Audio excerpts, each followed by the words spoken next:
Ninataka kukuambia hivi Bwana Deputy President. Watu hawa wa Githunguri ni watu yako. Sisi watu wote wa Kiambu ni watu yako. Vita ambayo itakuwa Kiambu itakuwa kundi mbili ya Kieleweke na ya Tangatanga. Na sisi tutasimama imara.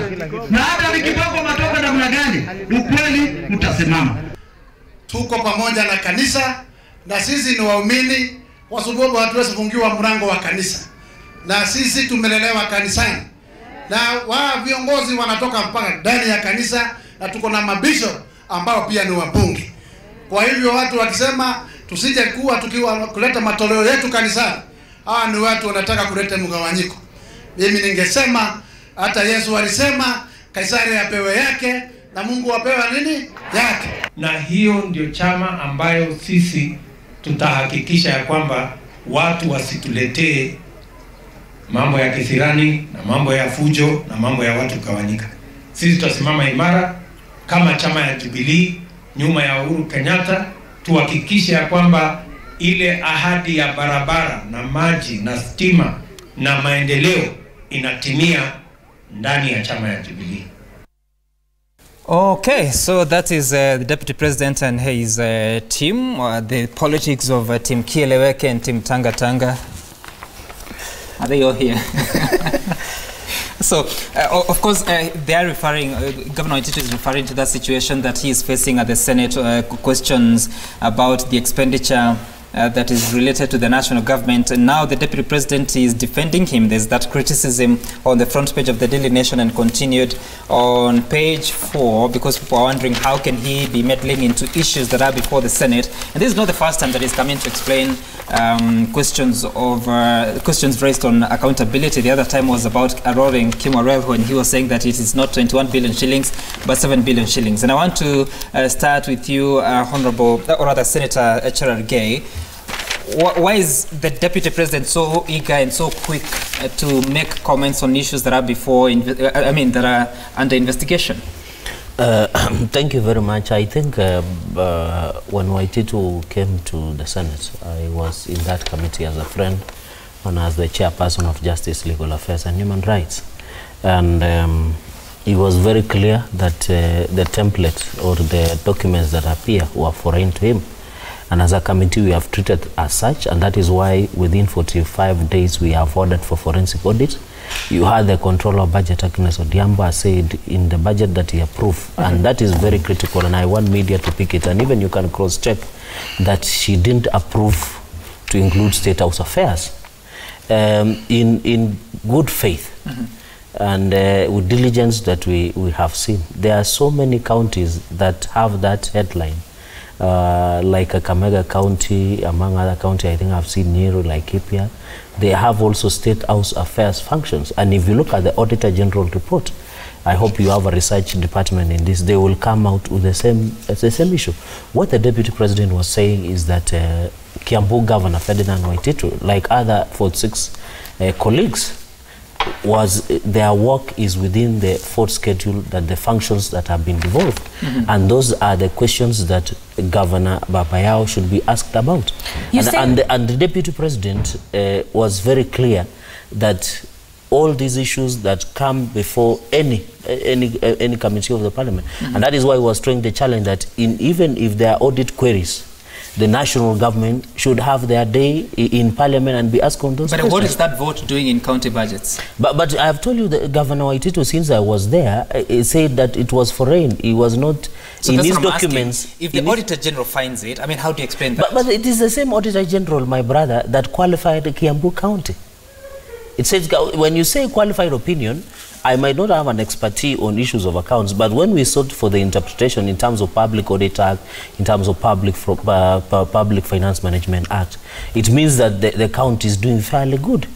So, and there have been complaints against the Auditor General and auditors. For example, Governor Songo, when he appeared before Senate, he made allegations that auditors demand, and even many governors have made this flying on the face of many governors, that there have been allegations that auditors demand a bribe to ensure they make books look good in the county government. Senator Cherargei, you're losing me somewhere. You're saying that the auditor has said there is this vote, you're saying the control of budget did not approve it. So exactly why is it in that, and how can you then again allege that the Auditor General is seeking bribes? What I want to, I'm just ensuring that all of us are in this conversation. One thing that you have to note, Governor Babayao unanswered can bear this me out. He said all these issues or the items that appeared before were foreign to him. He was not aware of that item. And that is what we are just simply saying. But even coming at the backdrop of the allegations that have been made against the Auditor General, because now the Auditor General will need to come out whether he had seen this, because Agnes Odhiambo, the Controller of Budget, says in the budget approvals that he made for Kiambu County government, both County Executive and County Assembly, he didn't see the vote heads of the items of state out affairs or issues of peace, Sudan, or any other state functions that were appearing on those items. You're defending him by saying that the governor says that he wasn't aware. You're not aware of 973 million in your budget being used for State House function, another 58 million on South Sudan peace process. This is even after Chief of Staff Zioka Waita tweeted 3 days ago, just for the record, State House Kenya does not share any budget with the county government of Kiambu. But Governor Waititu was very clear they can't share. You know, there is no county government that can fund national government. Okay. Yeah. Now, but one quick thing is that all these issues that you are raising is that the governor himself is on record, and you can cross-check with the answer that he was not aware of all this. And therefore, I agree with the Zioka Waita that State House in any way does not share any budget with any county governments in this country. We'll be talking to the Deputy Governor of Kiambu, James Nyoro, later on. But what do you make of all this confusion? I think some, as we are in government, some of us civil servants, we have been in the budget making process, we have been in finance department. This is mischief. There is no way a county government can fund national government function. It's not possible. And the Controller of Budget herself has come out clearly to say the budget I approved for Kiambu 2017, 2018, there were no such things. Number two, there is no way there can be any expenditure on such, because any disbursement that is done before the central bank can release money to the county, the Controller of Budget must approve. So if this happened, the Controller of Budget should have her day in court.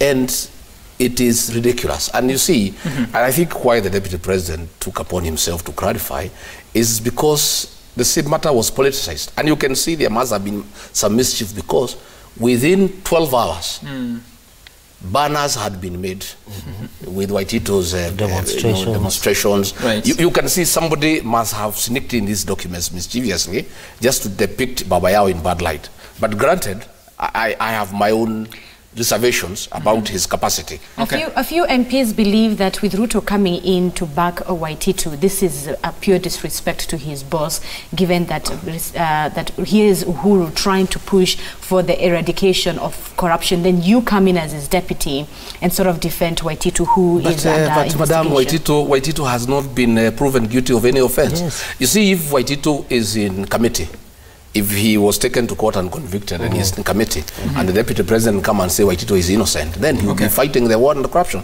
These are ridiculous accusations that are not, and let me also tell you, in the fullness of time, people will be very embarrassed.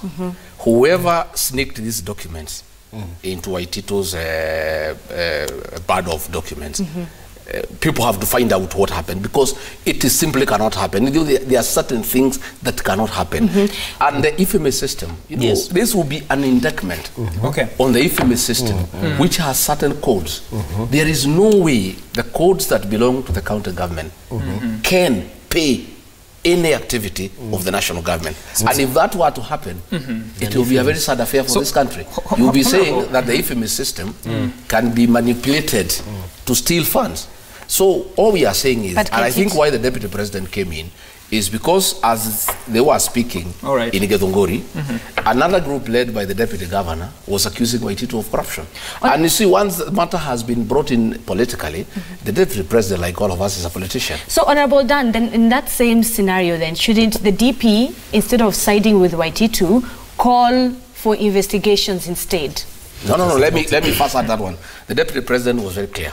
He didn't defend Waititu. He said Waititu should be answerable to expenditure within Kiambu County. Okay, all right. Issues of national government, he has no capacity even to answer. Okay, he doesn't belong to the national government. I want to bring but he didn't Manzo. Defend Waititu against any other accusation within the county government of Kiambu. And the Senate has ordered for forensic audit within 45 days. Yes, so for purposes of record. I want to bring in Honorable Manzo into this because you see that the Deputy President said that those questioning Mr. Waititu over his curious budget line should stop asking the governor bogus questions. And how does this then do to the independence of the arms of government? Because yes, the Senate is pursuing this matter. It has ordered the 45 days of investigation. Then a deputy president comes and gives statements. How does that sit with Parliament? First, when a matter is before court or a matter is before Parliament, it should not be preempted, or that particular debate should not be preempted. It's against the law. You should allow Senate to do its work. Senate have asked for further audits, and if those further audits are tabled, I'm sure there will be explanations as to what happened to the monies, and if monies have been stolen, then obviously the governor of Kiambu will be charged in court. Parliament will make recommendations, or Senate will make recommendations to DCI or to ESCC to prosecute him. And I believe if monies have been stolen, whether the Deputy President defends him or not, eventually the right arms of government will be able to take action on this. And if monies are lost, then the governor will be charged. So there was no need for the Deputy President to preempt that debate or to speak as if it is conclusive. Okay. Because there are arms of government working on it, and that looks like there is an attempt to defeat those particular departments of government who should prosecute this matter to its logical conclusion. Yes. All right. But Sam, on that one, we also want to be fair. On the same note, another group was accusing Waititu. In the same vein, they should also keep off and allow Senate to conclude. Here we are one group saying Waititu is bad, he's corrupt, he should be vilified, and there's another person saying no. Then we are taking one person and saying that one is interfering, but the others who are saying that Waititu has stolen even before the forensic audit has been done. That one we are quite on it. So everyone is wrong. That's what we are saying, and I'm saying why maybe probably I don't talk for the Deputy President. Why I think, in my view, he weighed in is because already the matter also had been taken by other people on the political front. Already there were demonstrations in Thika within 12 hours. Right, and Sam Gituku will be having that conversation. But perhaps as the last question, and that will be to Honorable Antonio Lodge, it's the issue of the 45 days. Even Waititu's deputy says those 45 days given by Senate are way too much for him to cover it up. He should step down. Okay, I think first of all, the whole issue is we are all missing the point in my view. I think first of all, the Deputy President is not any ordinary mortal. We cannot compare the Deputy President with the people making banners down the ground. Imagine if the President was to be the first line of defense for any governor or state officer who has allegations, real or imagined, about impropriety or incompetence. Number two, the issue about this, in my view, speaks to incompetence more than anything else. I don't believe, like he has said, that it is possible to make those payments. Really, I think it's a question of, and you go to court, you're a lawyer like me, if you have bundles of documents which you're going to prosecute, like he was doing before the Senate, he simply must accept responsibility and said, I failed, but nevertheless, it is ridiculous, there's no such thing that can be made. Okay. So I occupy the position that there is lots of mischief here. But Governor Waititu must accept the level of incompetence. Senate is the highest institution you can go in terms of county government where you're going to prosecute and defend issues. Now, the last point for me is about why the consistent defense from the Deputy President for people perceived to be corrupt. And I think if I were the Deputy President or his handlers, I would simply let these institutions work. Why does he feel the need that when there is a problem with monies floated around Kimoran and Roar, he's the first person to say it is not 21 billion, it is 7 billion. There is DCI, there are parliamentary oversight committees, and the courts are there if there's anything that needs to go to court. This thing was seized of the Senate. For heaven's sake, Waititu has lawyers, he has technicians, he has economists, people who could easily have explained it. For me, I think Waititu has explained it. This is a document he simply should have noted, and it's a question of incompetence. And the Deputy President needed not to wade into this thing. I think it will create the wrong impression and says how much little regard he has for the Auditor General, the DCI, and Senate as institutions. Of course, and we'll be looking at some of the feedback that we've been sharing later on when we come back after the break. We'll also be looking at Francis Atwoli is saying that President Kenyatta is too young to retire. We'll be hearing why he has to say that. Back in a moment.